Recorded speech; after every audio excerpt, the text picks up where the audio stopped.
G'day, Wayne Carey here. Welcome to Just AFL.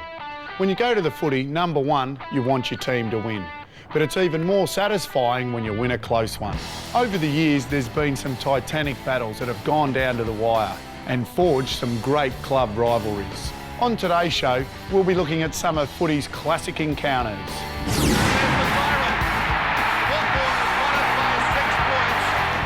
One newly established rivalry has been the International Series, Australia versus Ireland. Wayne Campbell catches up with two key players from the 1998 first Test win. Huge experience just going over to Ireland for the first time. And we begin our Footy Smarts finals, where Australia's best footy trivia buffs go head-to-head. Time for questions, please, Sharon. 10 questions, Barney. But first, we revisit State of Origin footy. It's 1994, and Victorian and South Australian rivalry is peaking. It was a classic encounter that ended in dramatic circumstances. Hi, I'm Todd Viney, and representing South Australia in State of Origin matches was always a great honour, and especially in 1994 when the South Australian team got up over the Big V by 3 points. And I'm David Calthorpe. I was wearing the Big V that day. Although the Crow has just pipped us, it was great to be involved in such a classic game. Mugs away. No worries, Todd. So tell us, David, what was it like having the great E.J. Whitten in the rooms before the game? Yeah, it was definitely a big thrill for me. I think he thought he was going to be playing himself. He was like carrying on before the game, revving the blokes up. What was it like for you, Todd, going back to your home state, representing them in those type of State of Origin games? It was always a highlight, mate. It was always a highlight for me. I guess South Australians were always brought up to hate the Big V. It was really special to go back and play with guys like the Kernahans and McDermotts and McGuinnesses and Jarmans and those type of players, so I couldn't wait. Yeah, definitely knew the South Australians hated us. South Australia are the best. Come on, FE. Oh, Gary's taken a beauty! What about Ablett, playing with one of the greatest players of all time? It's a story I probably should tell. I remember my first couple of nights, he didn't really say anything to me. I sort of introduced myself, and then I think it was about the third night we had training. He came up to me and said something, because he sort of speaks really quickly, and I couldn't understand him, and he called me Joey. He thought I was Joe Mercedes from the Bombers. What about that? Out wide for Calthorpe, running up for him. Yeah, Ablett came up to me after we had a shower and asked me to use my hairbrush. And I thought it was a bit funny because he didn't have much hair there. He used to just flick it back, so I lent him my hairbrush and got it back. And then I tucked it back into my toiletry bag and I never used it again. I kept it at home. I used to tell all my friends that Ablett used my hairbrush. You should have tried selling it. Probably could have got it. I was looking for a piece of hair, but there was nothing on it. I think I might still have it. Yep, haven't used it for a while, but there it is, Gary Ablett's brush. You going to give me a shot here or not? Just wait your turn. Tell you've had a delinquent upbringing. What about you, mate? You won the E.J. Whitten medal for that game? Oh yeah, and I didn't know how to react because obviously we'd lost the game, and I didn't know whether to sort of be happy openly about it or just try and stay sort of modest about it. But so it was a difficult situation for me. What were some of your vivid memories of the match, Todd? I think basically the intensity of the game I thought was probably one of the hottest games I'd played in. Tony Modger I thought was a fantastic athlete. He was up against Silvani, ended up kicking 6 goals for the night, but one where he actually kicked off the ground was like he should have been playing soccer. Well, we had some great goals kicked for us as well. Ablett kicked that one over his head in the third quarter. What do you remember of the dying minutes, Todd? I know I was probably a bit too far away from the play. The Vics had sort of isolated Ablett one-on-one with Nigel Smart down the goal square. The ball was kicked in long.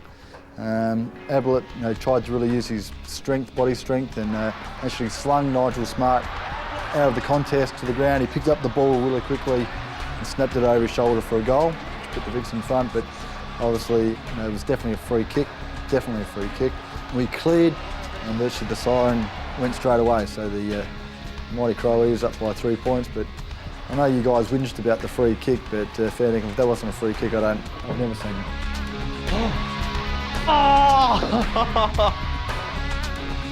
Looks like it's one for the Big V, mate. Thanks very much. G'day, I'm Clem Michael from the Fremantle Dockers. Long kick. Michael, that's a good mark. Was going to punch and changed his mind in mid-air. And I've just landed in the Kimberley region of Western Australia. Join me today as we check out how grassroots football is doing in this area. Hi, I've got Gilbert McAdam here with me, ex-Brisbane St Kilda footballer. Get McAdam from... What's your role out here in the communities?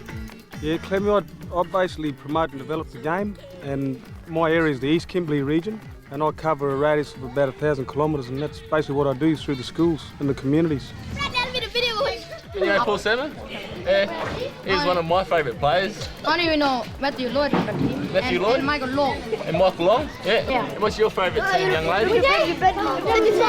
Sydney Swans. The kids like getting involved with the activities that you're bring on board with the program? Yeah, they love it, Clemmy. You know, it's good for them because there's not a lot of stuff for them apart from the school and their culture and law, and that's all they can do. But apart from that, there's nothing else. So through sport and footy, you know, these people, they travel 600 kilometres, 700 kilometres just for a game of footy, you know. He's got very little room to move. He beats two of them. He has them out. Gilbert, cover yourself in glory. He shoots for goal. I think he has. Yeah, You watch a lot of footy on TV? Yeah, we watch it. Yeah. I watch footy. On the night time or the daytime, whenever it's on, you'll get 30 people at a house, you know, they'll be just all there screaming and yelling. People just wait for that weekend game of footy. That's what I try and tell them, is that I can identify it with him, because my dad was born in a creek 100 k's just up the road.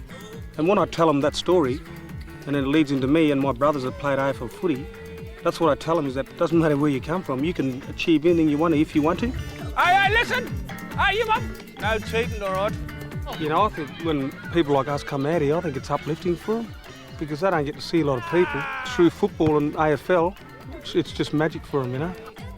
In Western Australia, in the Kimberley, this is all my father's people.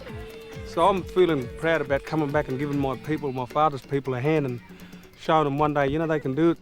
Mate, you know, look, if we can get one bloke from the Kimberleys to get drafted, I reckon I've done a job.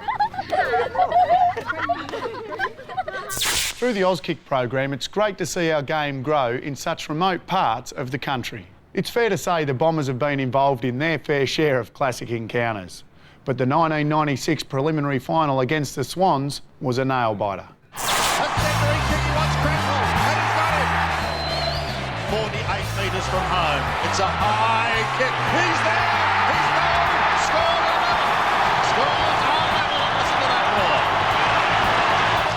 22 seconds left. The kick towards Look out. It's going to be marked. Lockett's got it. 50 metres from goal. If he kicks a point, the Swans are into the grand final. Lockett, the most important kick of his career. Any score will do. He kicks. They are into the grand final.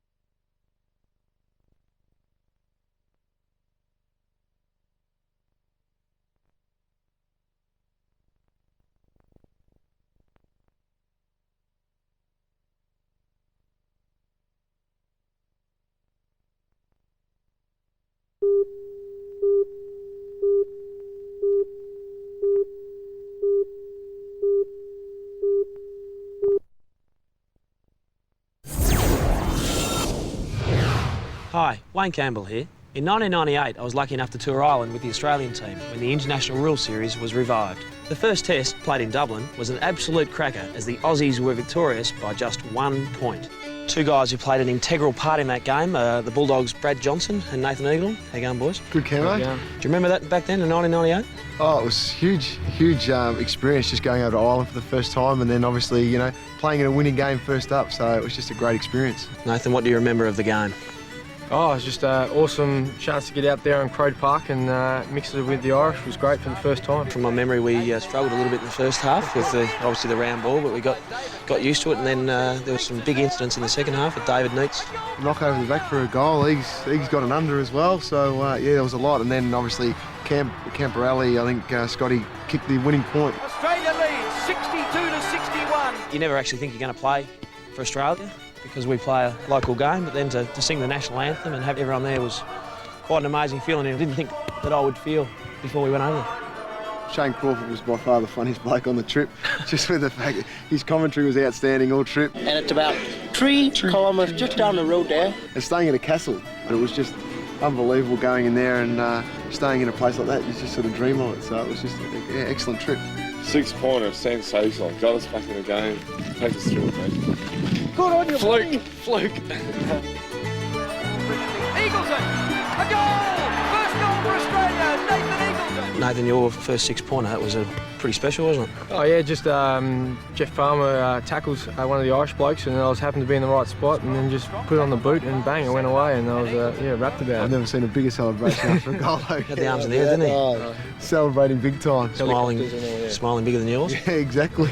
And what about after the game? There was massive scenes, wasn't there? Oh yeah, singing that the national anthem in the rooms with everyone involved. It was just huge, and it's something that you'll never forget for the rest of your life. Australia have won it by a point. When was the first time that it hit you that you were playing for Australia? I suppose when you just pull that jumper over your head and you certainly stand there and all the guys, and it really does, send the shivers down the spine. So it was certainly about then for me that I realised, it's really happening. So Cambo, what did the Irish game mean to you, mate? Yeah, obviously, just to play with all those great players, and like you, I think when I first pulled on the Australian jumper, sort of like made it a bit more special. 20 down in the last quarter, and they got up to win by a point. Not including grand finals, that would have to be one of the proudest moments in my footy career. Well, it's finals time in our Footy Smarts competition, and Barnsy's standing by with our first 4 contestants and a special guest to help him umpire the game.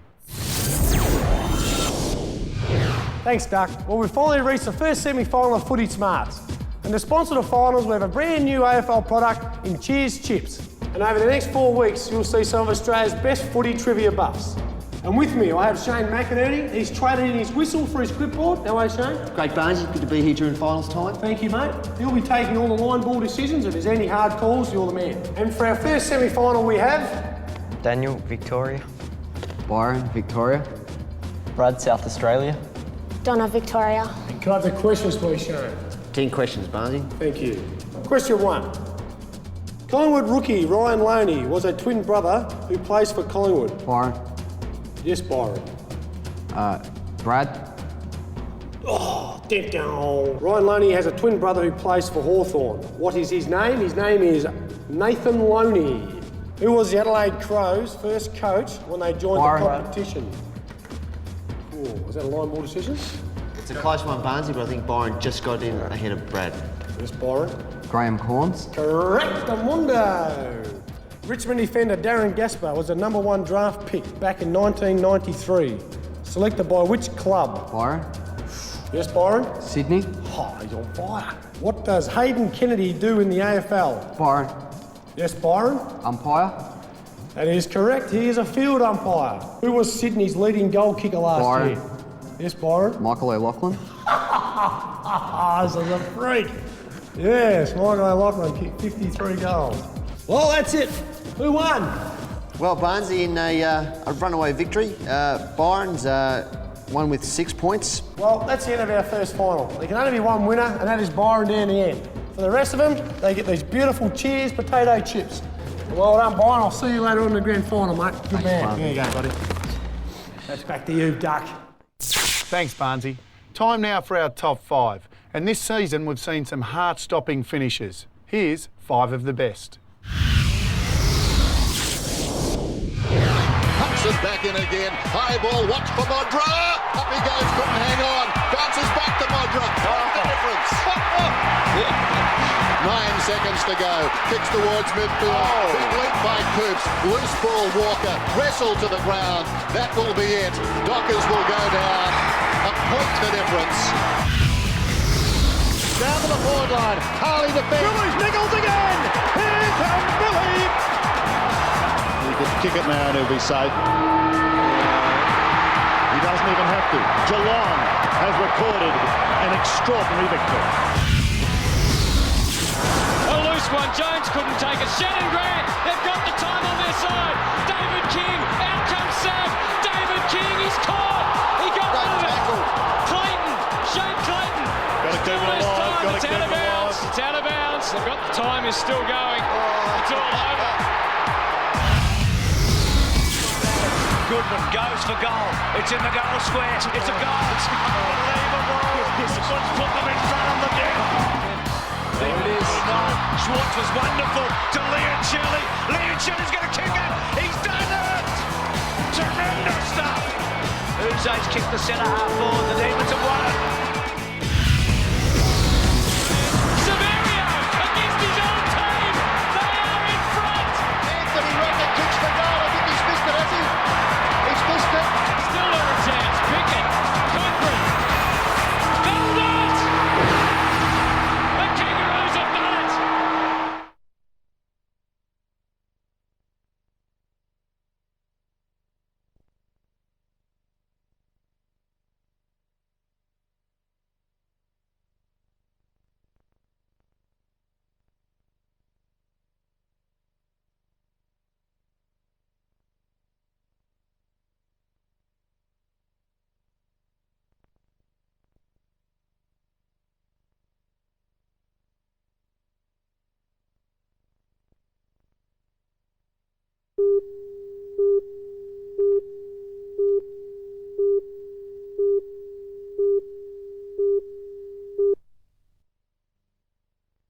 Ultimate prize.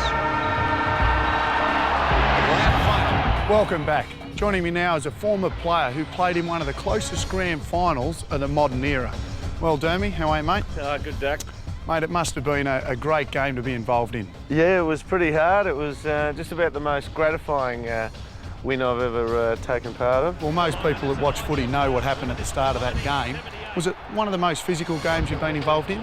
Yeah, I mean, beyond that, it was incredible for the amount of time you had or didn't have when you got the ball.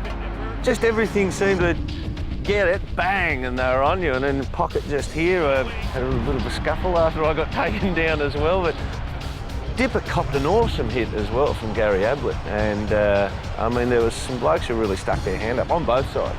Stephen Hocking wasn't known to pick up centre-half forwards. He picked you up that day. Yeah, Hawks picked us up and I thought, well, this is pretty good. He's not all that good above head, so I thought I'll have a little bit of fun here and yeah, grabbed a couple and kicked a couple in the first. We got him, Jersey. How are you, mate? Good, mate. Rat. He's known as Rat. Well, we've actually heard Dermy's versions of the 1989 grand final, mate. What about your memories of it? Close game, one of the closest games you've ever been involved in? And you started late then too. We did, we started very late. Yeah. I think it was about half time. Yeah, you came into the game, yeah. Yeah. My memories of it were getting the ball out of the middle initially and then turning around and watching a little bit of aftermath. Would you stir something up again? I was just saying to Duck before we turned the camera on, over here at centre forward in the third quarter, I think you were chasing Pritchard and you weren't going to get him, and actually I do admire you for this because you weren't going to get him, but you put your head down and chased him, and I thought to myself, well, he's hoping he bounces the ball and mucks it up, or he's just going to take the hit, because I had you lined up and I thought, I'm going to bump you here and really clean you up, and I thought, just looking at you and knowing when we played junior footy together, I went, no, I'll let him go. It might have turned around the goal, which I think Pritchard kicked. I vividly recall that too, and I remember seeing you coming, I'm thinking, didn't he get hurt? Ablett had kicked 18 goals until the start of the grand final. Did you think he was going to turn one on that day? With Gazza, you just never knew, did you? No, but look, and that was the beauty of having Gazza on the side. Initially, sometimes all you had to do was get the footy near him, and that was going to be good enough. And he'll just do the rest, and that was the day that he did. What are the greatest memories of that game? Go, Rat. My greatest memory, I suppose, was, our start was scintillating. We were 6 points to 0, and then it turned around. And I guess the getting towards the end of the game, and watching Ablett perform, they were highlights. Mine was when Dipper broke his rib in his back, which Gazza cannoned into him. And at three-quarter time, Alan Jones looked at Dipper and said, just keep running, son. I've never seen anyone die out on the footy field. And he went close, the big fella. Did you ever think that Geelong were going to overrun you? I had real fear of that. In the last quarter, thinking, oh, there's another goal. They've been very brave, and looking up the ground. And suddenly it got to like 2 goals, and I've gone, a bit of strife here. Oh, geez, this thing's got to end soon. They got to one thing. Now they're in strife.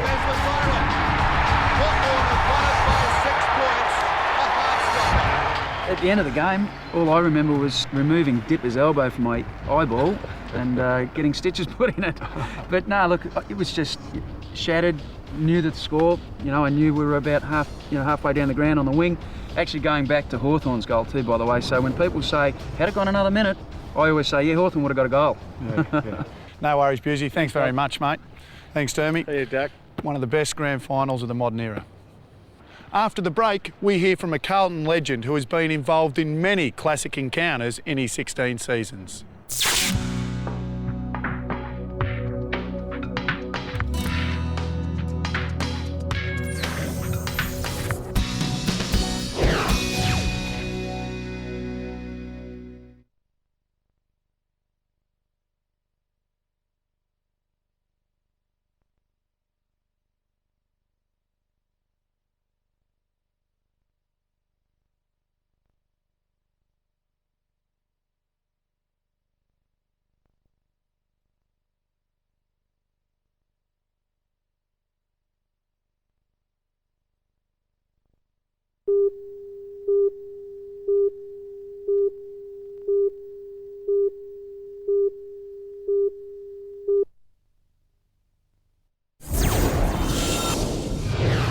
Hi, I'm Craig Bradley from the Blues. In 16 years of footy, I've been involved in some classic matches.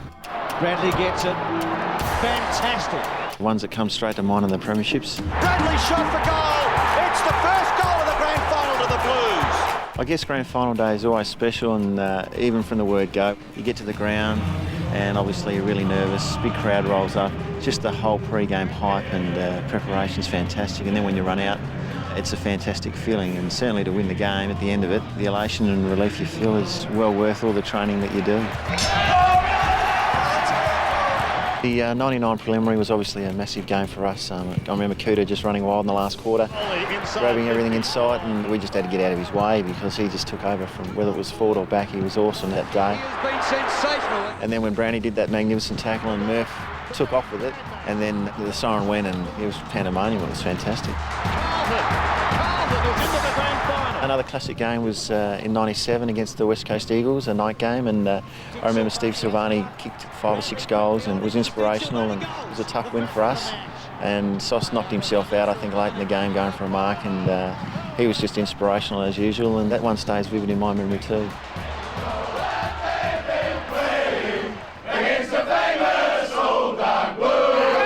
It's just a brief interlude in some of the classic matches that I've been involved with. Thanks for spending just a minute with me. Craig has a pretty impressive list of career highlights. That's about it for the show. To be a part of any of the segments on Just AFL, grab a copy of the AFL record where you'll find all the entry details. Make sure you include a photo and the team you barrack for. And you could win a selection of 8 Australian football videos to the value of $250. This week's winner is Tom Doney of Perth in Western Australia. Our Footy Smarts finals continue next week as we get closer to finding out who will win that magnificent major prize. 2 tickets to the Australia versus Ireland series, as well as a replica Australian Guernsey and a visit to the rooms to meet some of the players. I hope you enjoyed the show, and I'll see you again next week on Just AFL.